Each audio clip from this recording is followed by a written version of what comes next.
Hi. Hi. Everybody ready to get started? Good evening.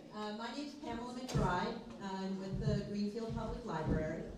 And I'd like to welcome you to the 34th Annual Poet Seek Poetry Contest Celebration. Now, before we get started, there's a little bit of housekeeping. First, please put your phones on silent or vibrate. And if you need to make a phone call or answer a phone call, it would be greatly appreciated by the poets if you could step outside. The bathrooms are out the main doors to your left, and the water fountain is to your right. In the periodical lounge, there is also a bottle filler. Okay? So first, I want to thank the Friends of the Greenfield Public Library and the Poetry Contest Committee for inviting me to be part of this wonderful celebration of local poetry. I also, on behalf of the library, want to thank the Friends of the Greenfield Public Library for their dedication and their hard work, their support, both financial, emotional, and physical, makes it possible for myself and my colleagues to offer the wide variety of programming events that we can offer to the public, to our community. And it really helps us to become a center and gathering place for everybody in our community. So thank you so much for everything you do.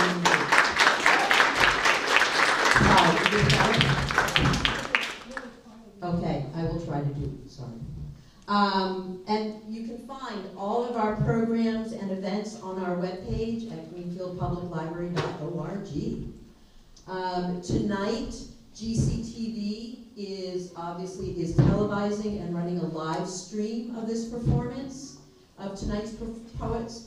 And within the next few days, it will be available on their YouTube channel. Okay, it'll be edited and you'll be able to go and show all your friends. So, the Poets Seek Poetry Contest started in 1991, which was 34 years ago, which for me was kind of a shock because I thought it was like last week.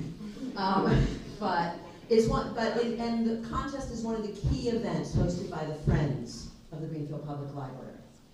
It's dedicated to Frederick Goddard Tuckerman, who was a contemporary and acquaintance of Emerson, Longfellow, and Tennyson. And he moved to Greenfield in 1847 to be closer to nature. So sitting among the rocks at the foot of a small wooden tower located at the highest point in town, he called that Poet's Seat. And he was inspired by the western view when writing his poetry. And then the Poet's Seat, it wasn't called the Poet's Seat Tower then, and after it was destroyed, because it was a wooden tower by a fire, in 1912, a sandstone lookout tower was erected and officially named Poet's Seat Tower, because Tuckerman had coined Poet's Seat as the tower as Poet's Seat because he wrote poetry up there. And that's your trivia for the day.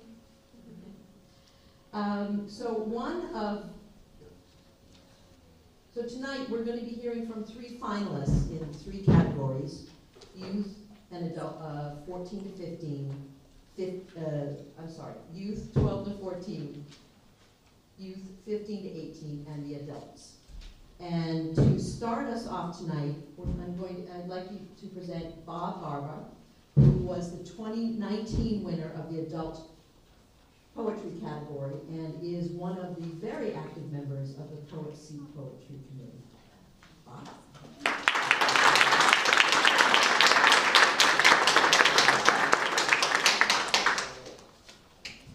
Hello again to many of you.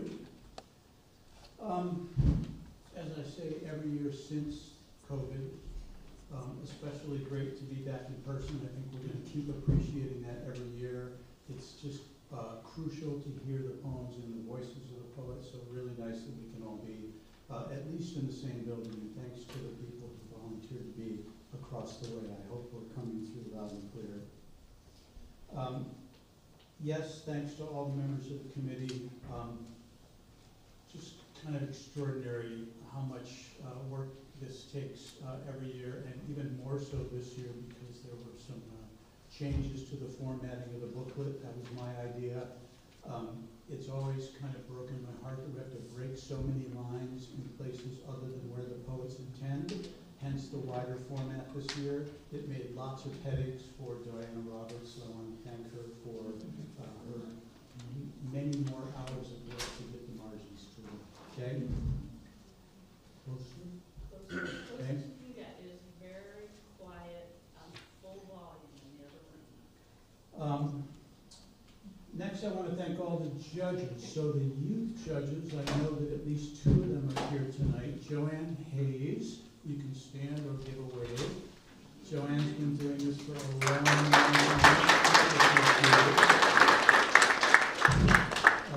Barry McColgan, longtime youth judge, and the guy who keeps them at it. The adult judges this year, Joanna Whitney, last year's winner.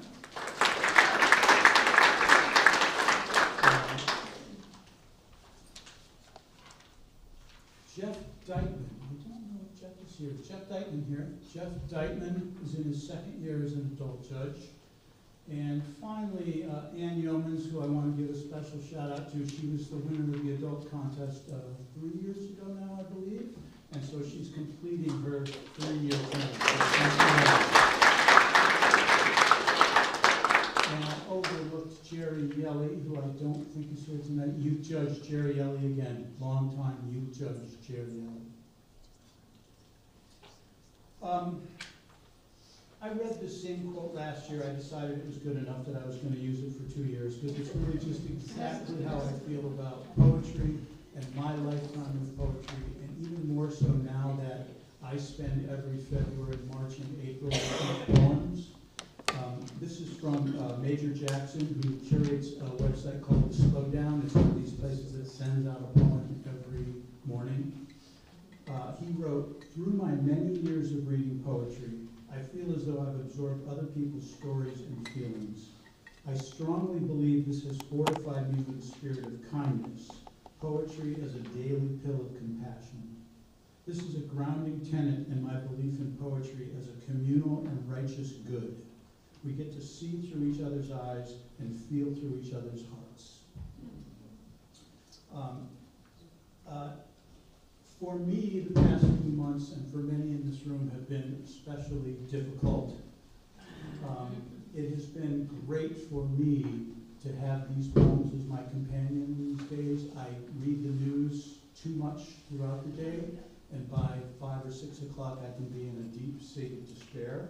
And these poems, because I had to read them so many times, read them to decide which ones are going forward, etc. I've just been with these poems constantly for 3 months, and they've really been an antidote to everything else I've been feeling. So thanks to all the poets for keeping me company this winter.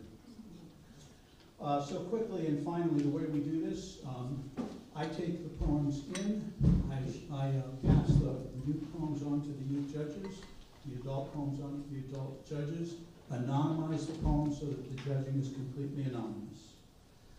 We recognize 10 poems in each category, 5 younger youth, 5 older youth, 10 adult poems. As I do every year, I just want to point out the poets who didn't make it into this room tonight, it does not mean that they didn't write extraordinary poems. There's a deep well of not just poetry, but really extraordinary poetry in Franklin County. If you're in this room, you probably already know that. And so there are poets far and wide, both who have not submitted, but who submitted and didn't make it into the finalist group, who are still very fine poets. So thanks to everyone. And we want to celebrate all of them tonight. And now let's turn it over to Karen Larrabee from the Friends of the Greenfield Public Library.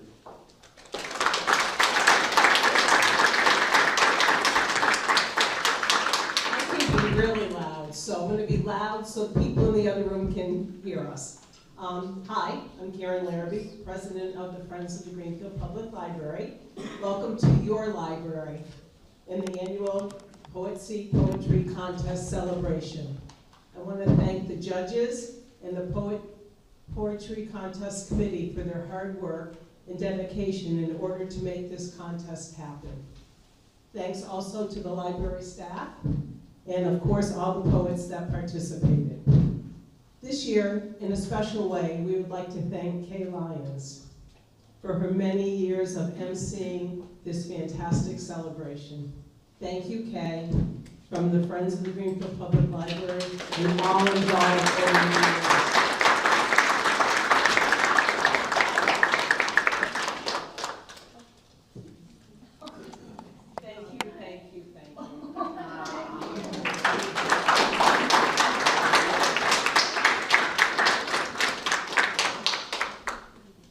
Thank you, everybody. It was a privilege to do this, and I'm very happy to be here tonight. I appreciate that.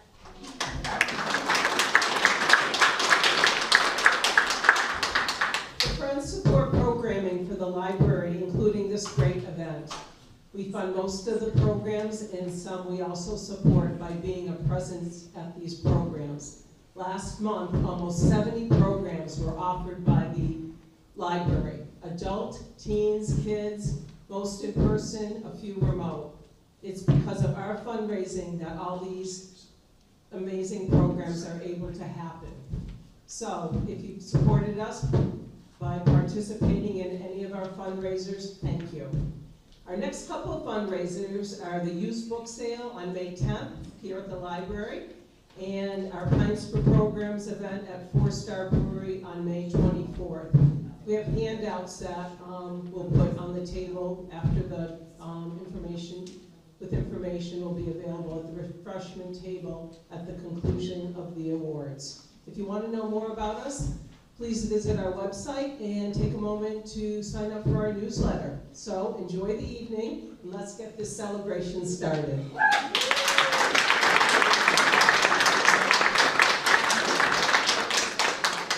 Okay, now comes the fun part.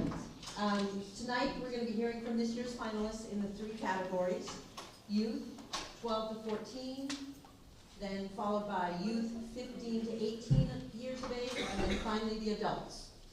Each finalist will read their poem or have someone read them for them. And we're going to start off with the youth categories. So the first person to read their 2 poems is Saul Hirschberg.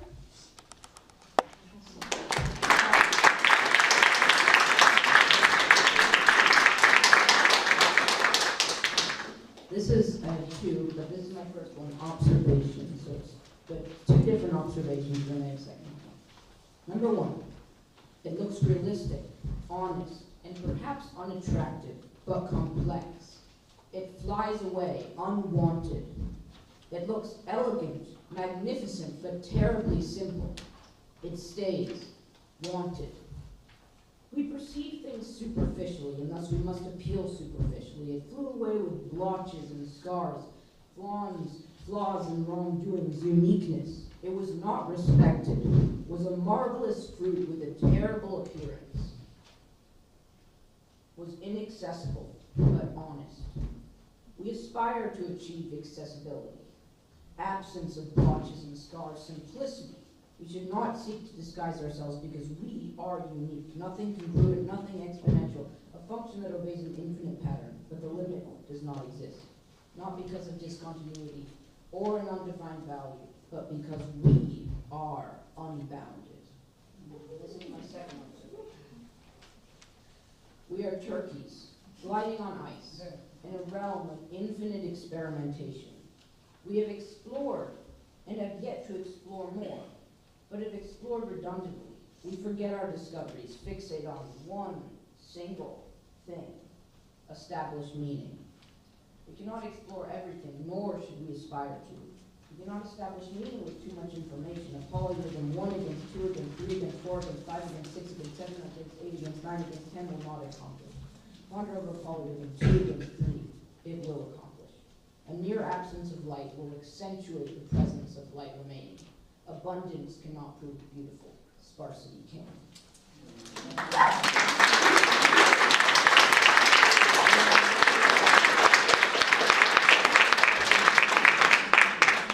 This is my second poem called My Mother Has Lots of Freckles.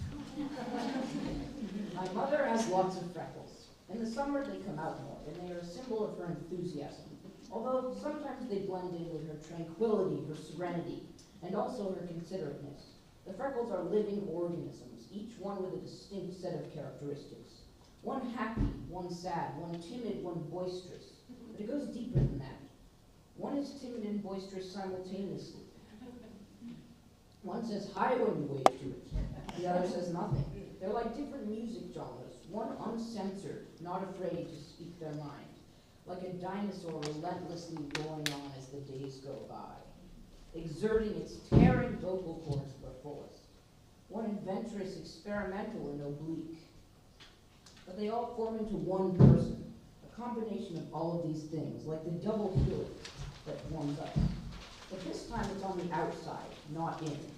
But me, I don't have many freckles, just a bit on my nose. But perhaps those are more complex than my mom's. Because maybe just one freckle on my body is affectionate, adorable, agreeable, alert. Maybe they all add up to the same number. So in the end, it's just the freckles who make us who we are.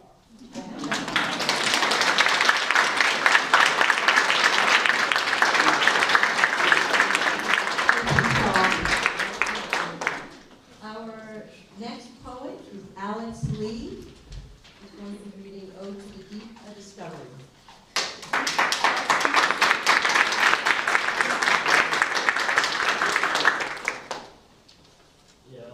My poem is called Ode to the Deep. I wrote this after visiting a lake, and I think it credit to my teacher, Mr. Sermoni, who's right there, recording, because he encouraged me to submit this to this competition. The lake lies still, its surface white, a golden sheen were raised to light. I step within, the water grips, a fleeting chill on fingertips. It wraps my skin, a soft embrace. Its quiet pool, a measured pace. I dive below, the silence grows. The world dissolves where shadows flow. My breath runs short, my chest constrains. The depth conceals its vast remains. I rise to air, the sky expands. The water frees my open hands. The ripples fade, the lake is chill. Yet in my veins, it lingers still. A quiet power, cool and pure. Its pulse remains a lock secure. I leave but carry what I found, a perfect peace, a life undone. The water spoke, its voice was clear. Let go fully and have no fear.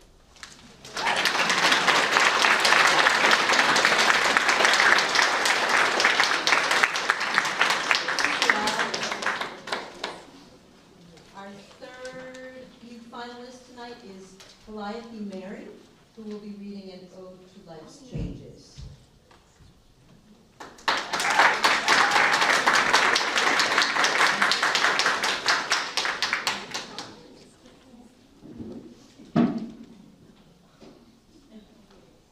An ode to life's changes. It's winter now, and the world is trying to breathe under the thick frosting coating the world. It's cold and frosty, with sharp points dazzling like little night swords. The snowy owls ask who to the snow, the crunching of my feet. The sun going away leaves me tired and sitting on the snow. The goddess of everything sweet licks my face warm with love. I grab her leash and we head back up. Back into the snow's war with determination. She tightens her grip to my leg, licking her frosty lips. Then we see home. I kick off my wet shoes and flop on my aunt's couch. The warmth melts me like a snowman would if summer came early. I smile at the dog as night slowly goes into soup, covering the bowl in nothingness. I tuck her into her dog bed and kiss her head. The door swings shut as the little warmth lights up my path. It's almost winter now, and the world will be trying to breathe under the thick frosting, coating the world like tasty cake. Sharp thorns of pine poke me. I grip the leaf in my hand, throwing it like confetti. It is fall, like red and orange. It dances across like a time machine. It is fall with its warriors crossing paths, a bloody battlefield underfoot. The blood leaves curl under my feet. The dance floor cowers. It's summer, a break from school, a blue wave over the world. A sigh of relief, being the warmth of the sun. It's warm now, not chilled to touch. Swimming and sleeping in, everything is a whisper or a yell. Stargazing in the warmth with the stars above. My arms are deep in the cold grass in the cool night. Perfect shine, like lights before you die. It's spring, green covering earth like a blanket of hope. Death now wisping away in the wind, like the news when it's terrible. Could it be pain or health? Pain in my heart for the warmth of the sun, pain in my chest with effort. Pain in the way it lives, but hope in the way that I could get free from my jail. The spring warmth of hands holding yours, and it will take care of you. Stars grabbing your sadness with its hands of death. It's too warm. I want winter to grab me, to keep me safe. I want fall to grasp and shake me upside down. I want life to go back to winter and its way of war. If only I could be safe back in winter. But now it's not time to wish. I will see the snow again. I've only seen 11 winters. Now the year's gone by and it's winter again. It's cold and stuck. Can't it be spring again?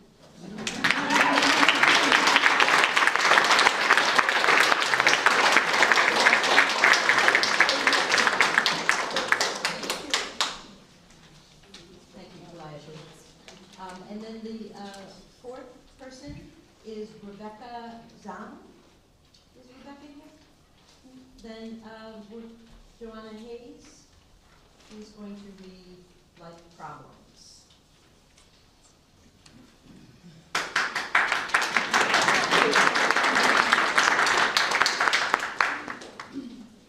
Life problems. Don't let the sharpness of the crescent moon cut you. For the blood that twinkles within is Milky Way.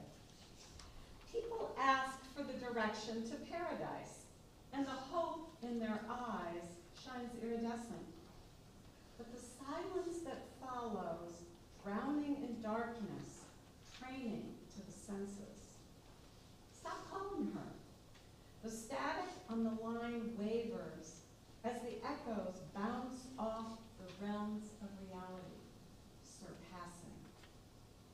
Broken glass reflects a person the best. The spaces in the cracks exceedingly infinite. The poker table dripping with cards, a mirror of the player. The witching hour disappears in the brightness of the city because it is the lights that so easily pull humans into the welcoming arms of illusion.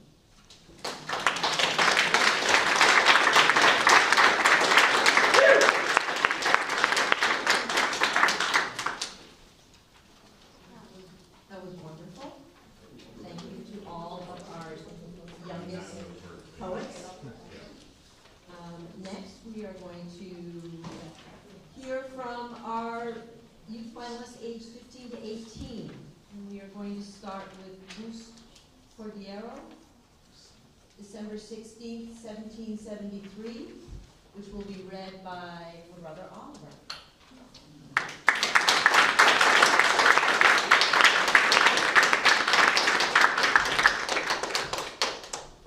December 16, 1773. Dear bloody beautiful history, the thing I have spent hours gawking over. Ever since I discovered Hamilton, the musical of course.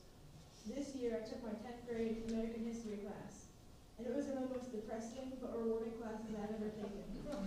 Shout out to my teacher, Mr. Elliott, for that. But seriously, I love American history. I eat this stuff up, particularly when it revolves around the American Revolutionary War. A fun fact about the war, tea back then wasn't just in the one-use bags that they are now. They were in blocks that would get broken off, commonly with a knife, and were a blackish, dark blue color. They kind of look like fancy, thick chocolate bars, if I'm being honest. The crates that stored this tea sea, they held a year's worth of it, or more normally. It is widely agreed upon that the actual damage the Sons of Liberty caused that fateful night, when they destroyed 340 chests of tea, in today's money would be worth more than $1.7 million. It's honestly crazy to think about, because most people think, oh, they just threw some tea into the water and pissed off the British. But sure, if you're just looking on the surface, that's what they did. But in the end, it shows how creative humans can be when trying to get what they want. Because an angry pitchfork-torch-wielding mob beheading a ruthless tyrant for mistreating the people, or some kings, King Henry of England maybe, mistreating 6 of his wives to the point that they made a musical about it. How messed up do you have to be for a musical to make about how much you devastated your wives? But most of the time, I know history can just seem like a bunch of angry individuals, mainly men, grabbing at any piece of power they can grasp. There's plenty of good too, I promise. It just takes a little finessing of the page, sometimes to find. I know that probably sounds cheesy, and you've heard it 100 times over, which kind of is true. That stuff is thrown in our faces from when we were little. Saying everything will be okay, and it can get old after a while, if there's no actual change. But I'll give you an example, to lift your metaphorical spirits up. Picture this, just for a second. There's a stage, and in the center is a woman, around mid-20s, in a wheelchair. That person's name is Judy Heumann, a woman who made arguably the most progress with people with disabilities in American history. She is surrounded by 150 other disabled people. They are in the Hubert H. Humphrey Building, located at the foot of Capitol Hill. They have been there for weeks with little food and water. They are running out of their various medications, but they won't falter until they get the 504 vote that they were promised by the government. By a president who would rather sneak out of the back door of his house than have to deal with the pain he caused. Eventually, a representative of the United States government is sent to them. After several teeth-chattering hours, they are given the 504 vote that they deserve. The bill that gives myself and so many other children rights that we would not have in school otherwise. A bill that allows us to go to school, actual school. I know this victory doesn't reach most people's radars. I mean, I'm disabled and I didn't even know the history until this year. But it truly shows that there is more good that can come out of history, and that people can make a monumental difference, no matter age, gender, nationality, or sexuality. All these things that we as humans like to bicker about. In the end, wherever you fall on the spectrum of a living being, you can find your place amongst history.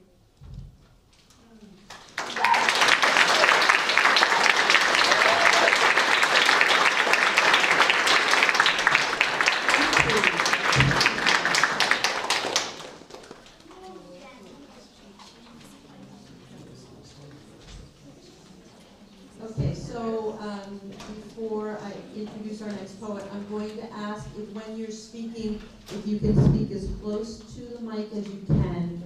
We're having some issues with the other room. It would be greatly appreciated. Thank you. Our next finalist is Amelia Dixon with Life Cycles.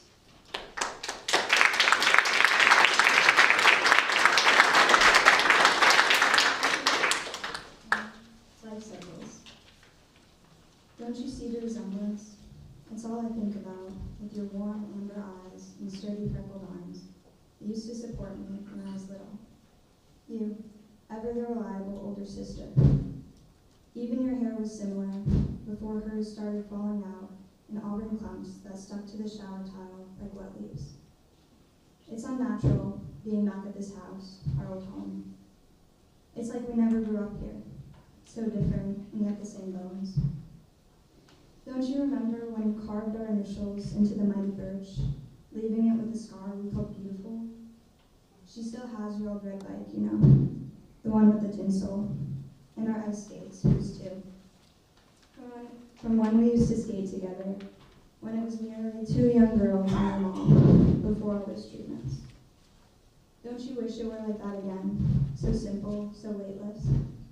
And I just keep wishing, though I know I should stop, because I don't think that there are any stars left, and all the pennies in the town fountain are frozen under glistening ice. That's why I turn away sometimes when talking to you. You don't understand how it hurts to look, to see her mirrored in your kind, faithful eyes, in the way you smile. Because I know that she won't get better anytime soon, and you're exactly like she used to be. Except you still get to soak in this newfound spring sunlight, while she's stuck in that pristine prison of a bed, her only light being the art artificial light of the hospital.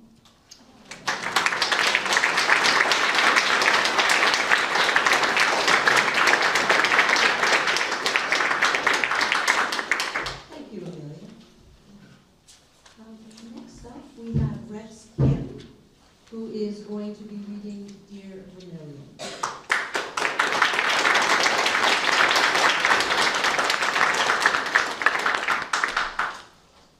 Is this close enough? Hello? All right. Dear Vermilion, for as long as I can remember, it was given the sun would rise and fall and share its radiance with the moon in order to brighten my world. As far back as I can remember, my sun dawned a golden hue, a strong, uplifting yellow, shared with the moon still in nature. Even now, the sun and the moon still shine, except my world isn't bathed in its golden hue. Instead, the sun breathes life into my world by coloring it in a clear vermilion. The sun isn't proud of the color it wants. It's a strong color, a beautiful one. I tell this to my son over and over.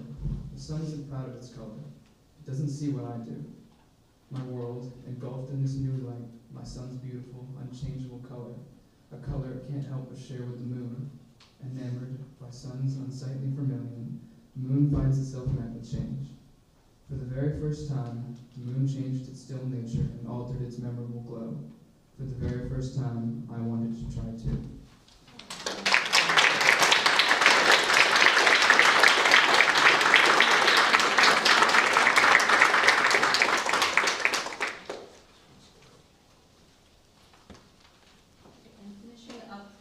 Finishing up the youth finalists is Henry Maxey with 2 selections, A Snowshoe with Hegel and Windows in the Sacristy.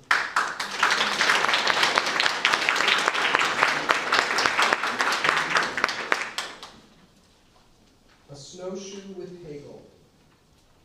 I had just come home from school, and the satin snow called to me. I suited up with my dog and clambered up the hill. The delicious silence that only comes with fallen snow enveloped me in February's cold domain. Through the snow I went, trudging all the while. Off the dog did dance, jumping in the snow. I reached that little clearing where stumps poke through the snow. I looked across the hills, marred with slush-laden roads, salty wounds left by diesel monsters. I made my way back home through the icy trees. All the way I went, battered by the wind. Soon I reached my home and let the dog inside. I turned around, and there I stood for just a little while, staring at the snow.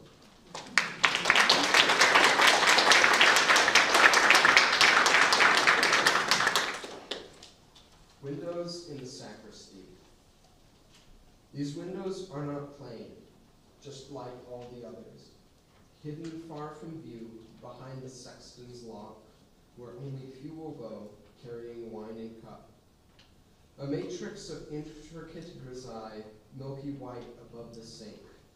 A diamond set among the panes, red from gold, green from iron, yellow from uranium, and white from antimony and tin. The ruby laid among the leaves, crowned with purple and green, as one might kings of old. Here the windows sit, concealed behind the organ, the heart of the church.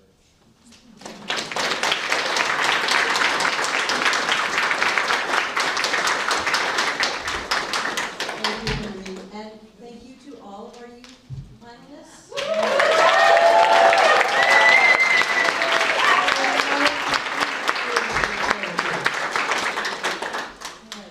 We are going to move to the adult finalists this evening.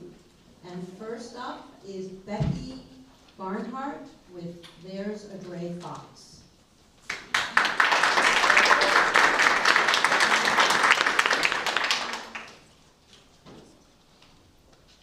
Okay. I also think of this poem as, I call it 51, because it was written on the 51st day of 2024, so. There's a gray fox somewhere close enough to visit more than once a day sometimes. I walk near the mountain, the little rocky mountain at dusk, and I wonder, and I watch, and I turn up my hearing aid a few notches, and I listen. I hear my steps and a bird calling late into the darkening sky, and I hope to see or hear the gray fox that I know runs close by.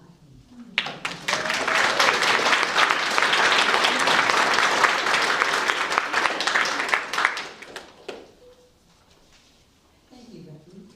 Next up, we have Avery Casal, who's going to read their poem, Burning.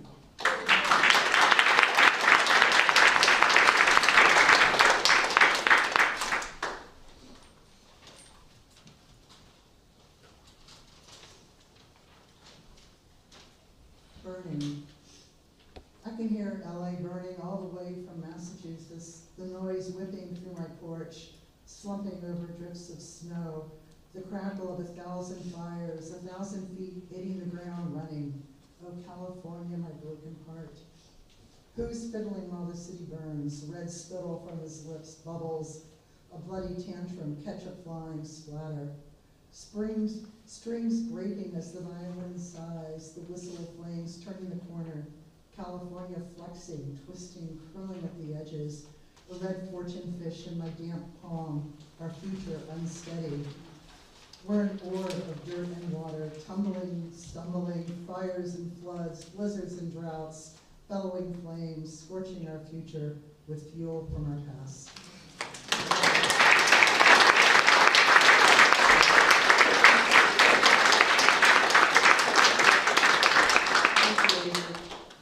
Next up is Necropsy of a Spirit Deer by Christian Drake.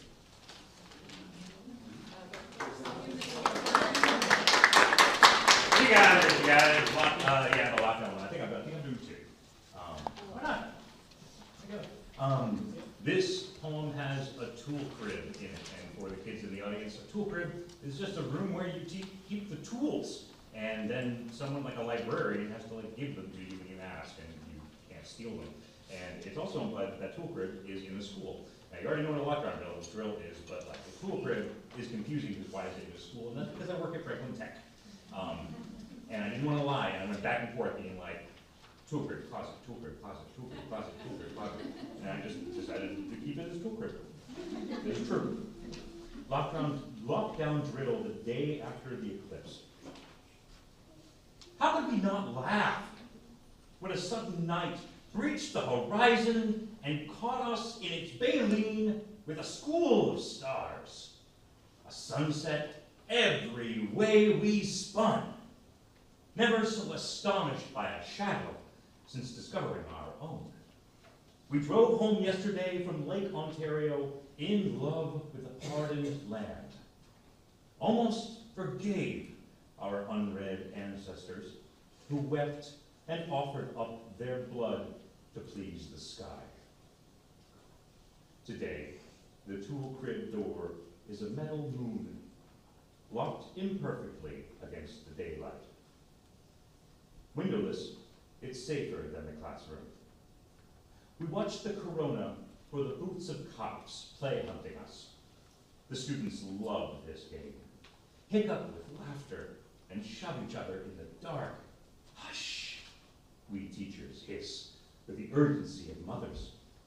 This is when we practice non-existence, so that the umbra of the hinges, a hungry god sniffing around our desks, might pause and sniff a huff and pass us by to hunt the others.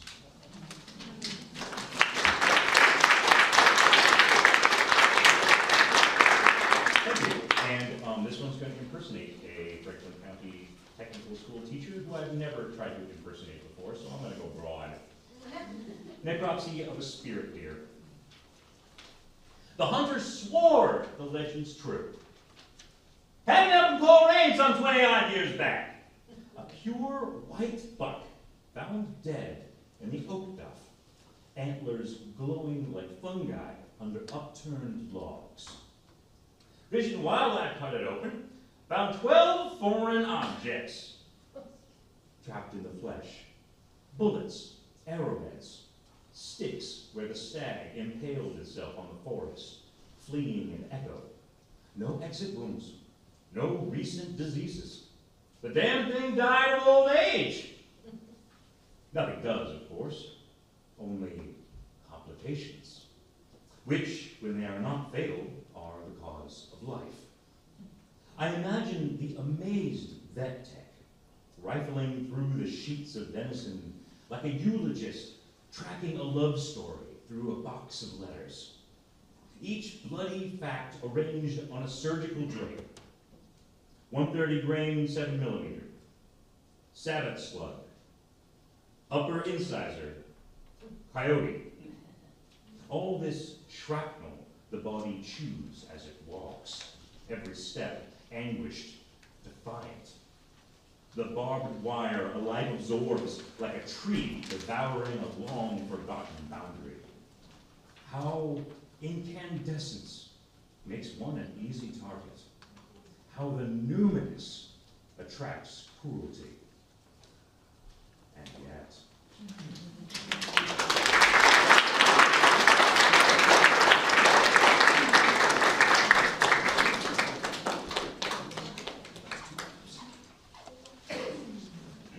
Next up, we have Ursula Humphrey reading Longer to Launch and Other Lies Ellen Tells.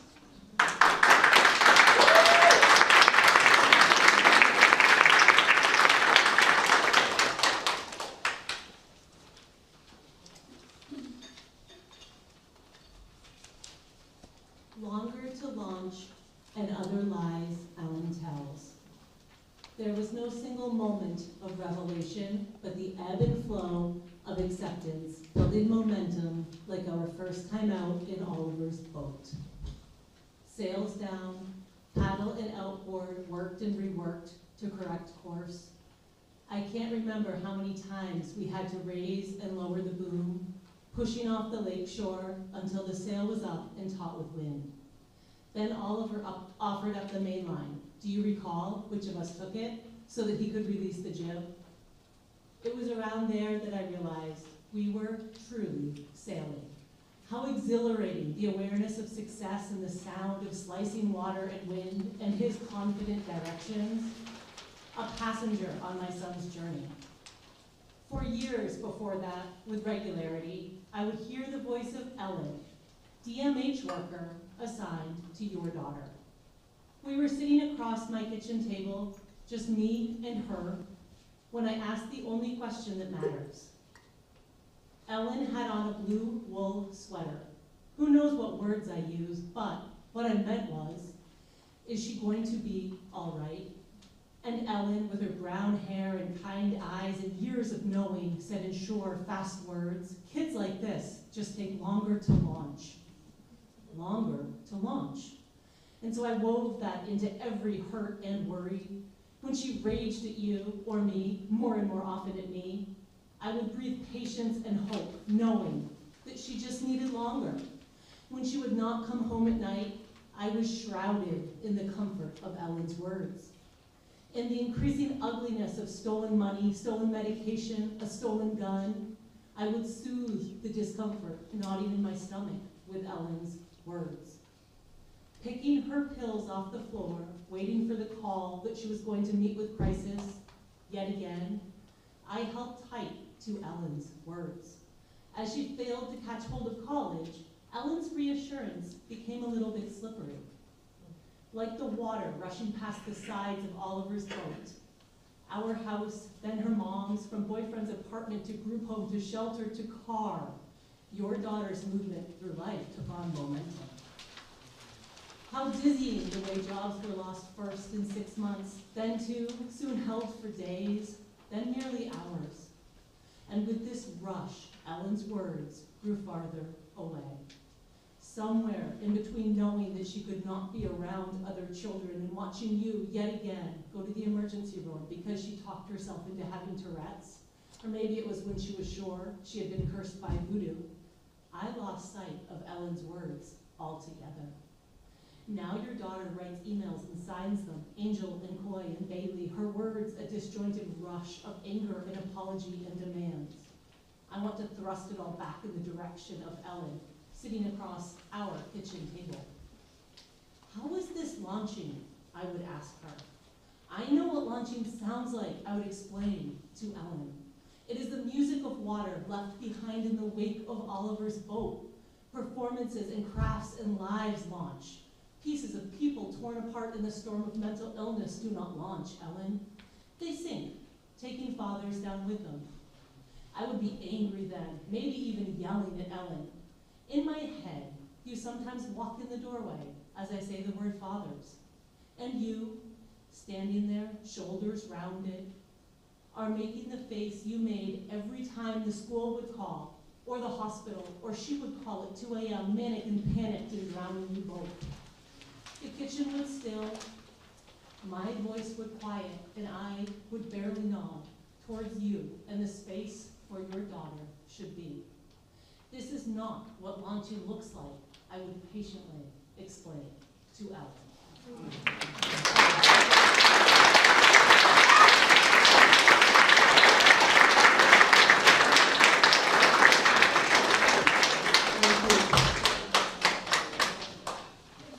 Next up, we have Zachary Lamb, going to be reading the poem Garden of American Delights.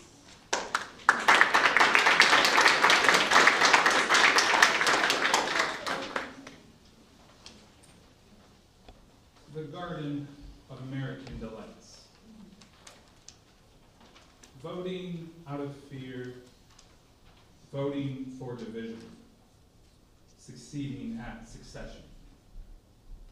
The 50 countries of America struggling to be free, slowing down for interstate checkpoints, but speeding up for profiteers, but slowing down for progress, but speeding up for progress, but slowing down, but speeding up. Engine screams under a blood moon, America, oh America, be better. Your alleys howl with chaos, plastic buffalo figurines in gutters, oil rigs draining the black blood from untouched old growth. Who drew the borders now bristling? Who named the red states? The blue. Who rang the bells and blew the horns for oligarchs with holes in pockets? Do the satellites that watch us ever die? Teary-eyed, I grip the wheel, only able to say prayers scripted by robots, servers serving platitudes. But, I swerve Kentucky's hills. See them green again as Eden's spring. Workers singing in fields. Remember the workers? Never a layoff, never hunger, just hands kneading bread in sunlight. Mississippi swamps alive, Dakotan plains alive, Alaskan forests alive. Iowa's corn sharing the land, and the soil so brown it's black. Migrant and ancient. No walls, no Wall Street, no cameras, only murals of a new golden age and poets on rooftops chanting the Gulf of Mexico, the Gulf of Mexico, the Gulf of Mexico.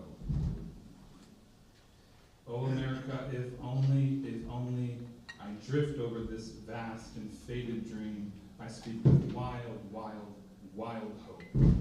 May we contain multitudes.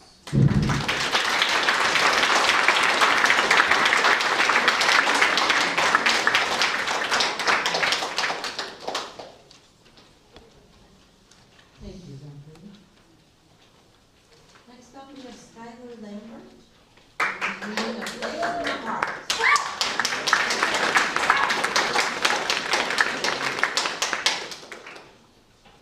Thank you. Happy to be here.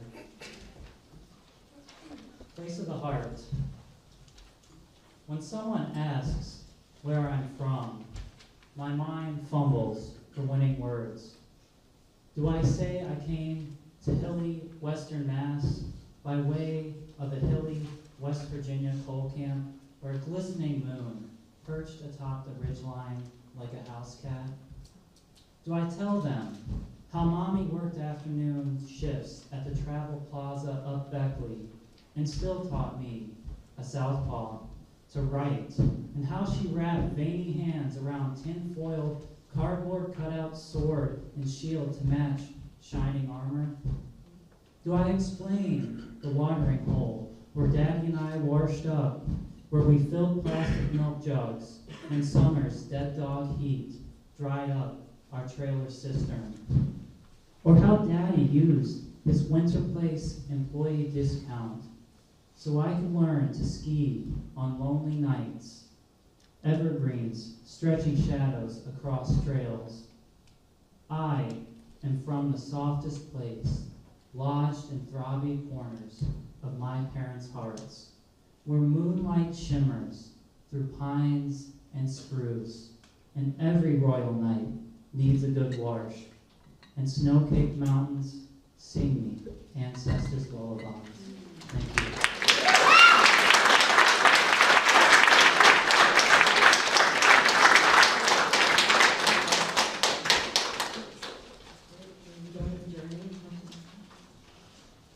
Next up, we have Shay Swinglehurst reading Extinction.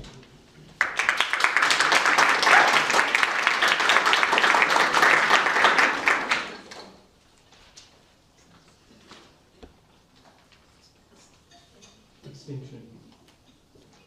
A bumblebee lights upon the small white flowers of the catalpa, going about its patient work. Patience is impossible these days. Once the ground is alive with bees, purple beds of wild thyme on the sting and ever-present void of threat. Now the spring garden is almost still. Parting the unmowed grass reveals white clover, multicolored cups filled with pollen and rain. A day may come when nothing comes of anything, when September's apples no longer fall, so the deer no longer pass through. We will tell ourselves stories easier than extinction, changes in migratory patterns, heat creeps and bees and deer north. But to watch these clumsy bees is to know animals cannot adapt to the speed of change. They should hurry. They should collect more pollen and faster. They should go home and tell the others what is happening, what is at stake. But they don't have the language. No species to whom it has happened ever has, or has ever known the need of it. We turn our garden beds, clip suckers, train vines, as though we will wake every day for 1,000 years. I scoop an exhausted bee from the wet concrete and place it within the folds of the pea. What else can I say?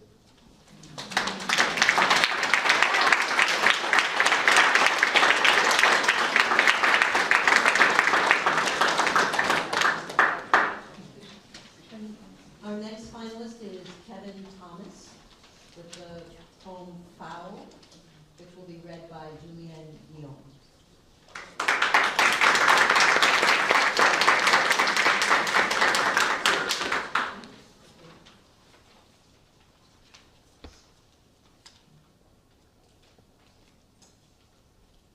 Foal, how you stand, quivering and wet, like the newborn foal, open to the drafts that sweep around you.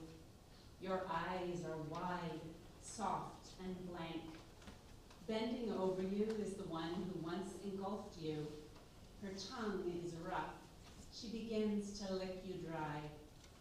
Somewhere within you is the stallion, haughty, indomitable, thundering upon the shore, your mane bouncing proudly upon your crest.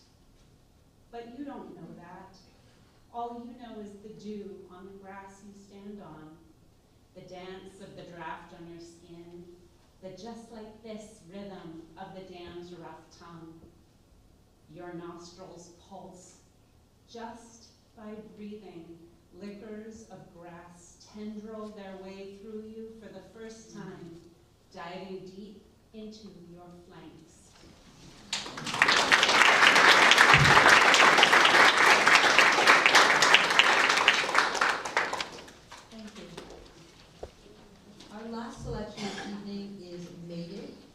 Ivana Van Pelt.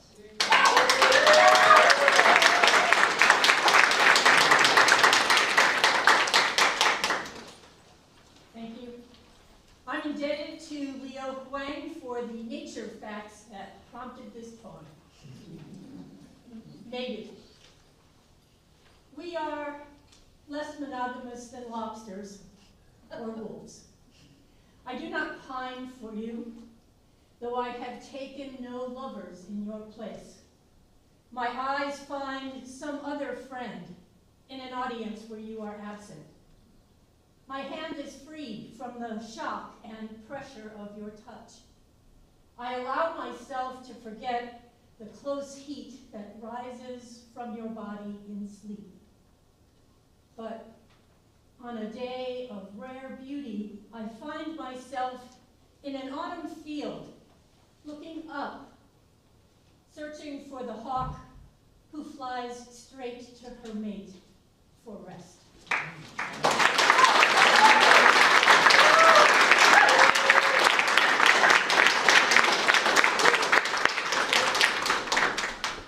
Thank you, and we just thank all of these wonderful folks again.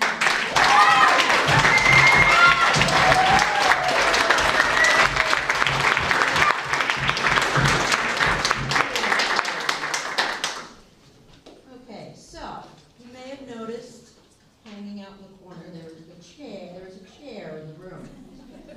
As you all probably know, it is the Poet Seat chair that is awarded to the first place adult poet and who gets to have this beautiful and comfy chair for a year. Now, there's a tiny little story that you may not know about the chair. So in 1993, 2 years after the Poet Seat Poetry Contest started, Sandy Thomas and her son Scott hiked up to the Poet Seat Tower. Later that evening, Scott commented that it would be great if there was a seat for poets to write their poems. So that got Sandy to thinking, and working with local businesses and community members, including a carpenter aptly named John Carpenter, a Poet Seat chair was built to be awarded to the winning poet of the Poet Seat Poetry Contest.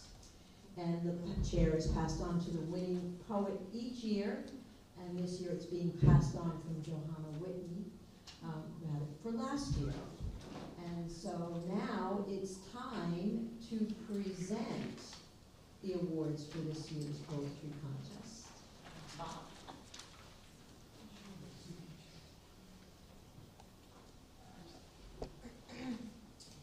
Thank you all. So the way we'll do this is we will call the co-winners of the younger youth category. You'll come to the podium and get your certificate, and then you go by the table and choose a mug and a flower. We'll call the winners of the second youth category, same thing, come to the podium, and then the 3 adult winners. Everyone else, don't forget, you have a certificate waiting for you at the side table, so do not leave without your certificate. But only the co-winners and the 3 top finalists in the adult category will come to the podium, okay? We're gonna do something a little different tonight, and this is at the request, at the pleading actually, of Ann Youngs, who asked if we could have the winning adult poet read their poem one last time so that we can sort of hear it again and regather with that as our closing energy. So we're going to do that tonight for the first time. Okay, for the youth 12 to 14 age group, the first co-winner is Saul Hirschberg for their poem.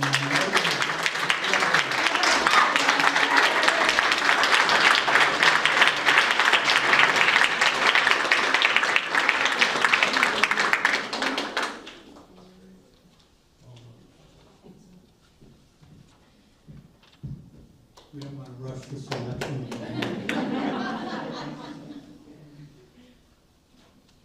The second co-winner in the Youth 12 to 14 category for their poem Ode to the Deep, A Discovery, Alex Lee.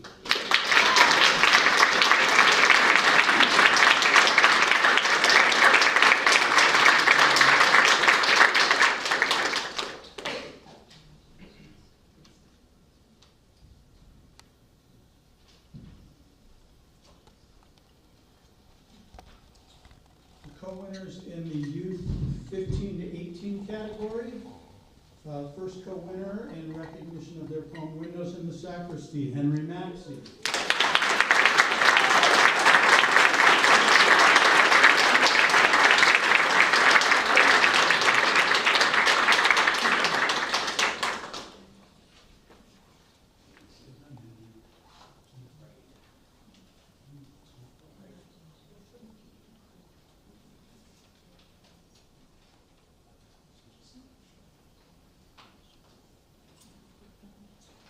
The final co-winner in the Youth 15 to 18 category for their poem December 16, 1773, Luz Cordero.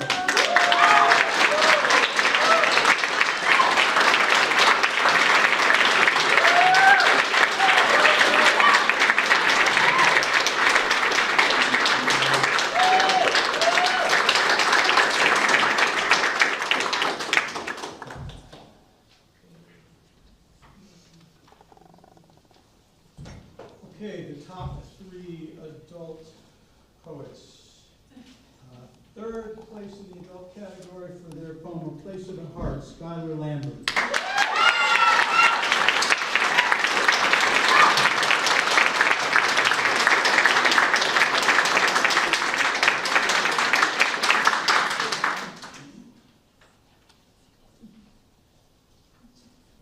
Second place for their poem Foal, Kevin Thomas, who can't be here tonight.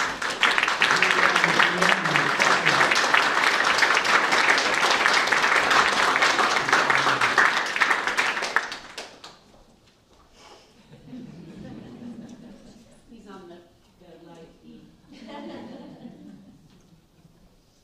And so again, we would like to ask this poet to bring their poem back to the podium with them so we can soak it in once more.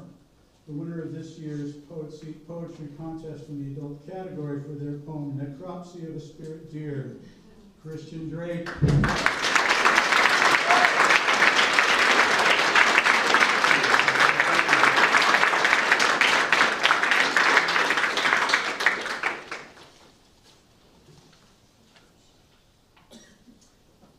And for the kids, numinous means spiritual or spiritual. Incandescence is what light bulbs do. I teach science. Necropsy is an autopsy.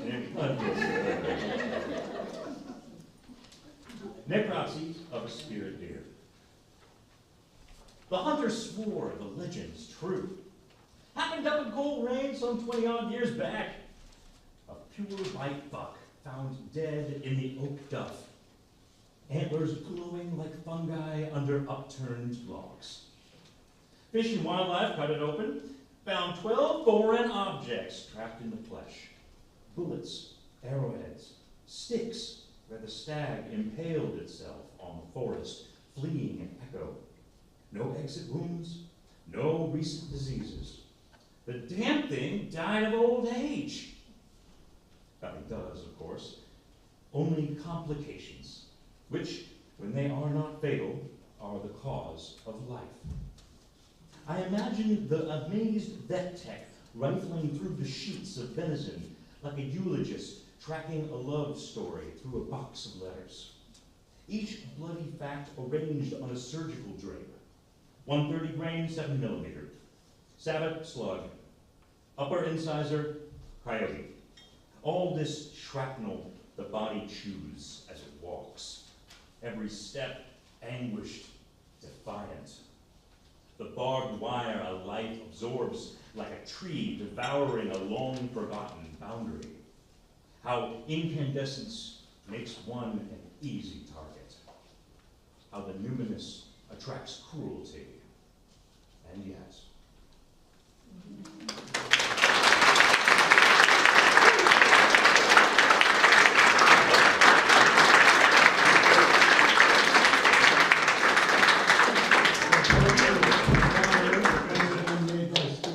Thanks very much, Steve.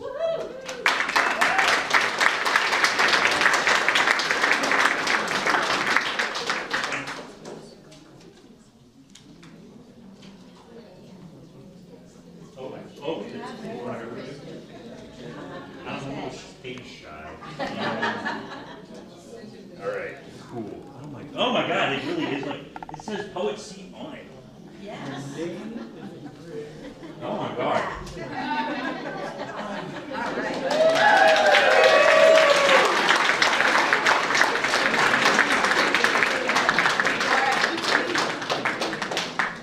We'd like to have everyone who read tonight, all of the finalists, to please come up for a photograph.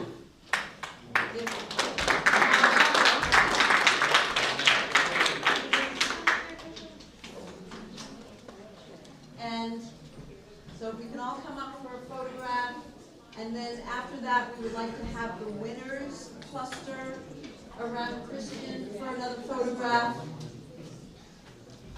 And then we'd like to invite everyone to partake of refreshments, which are located right outside the room.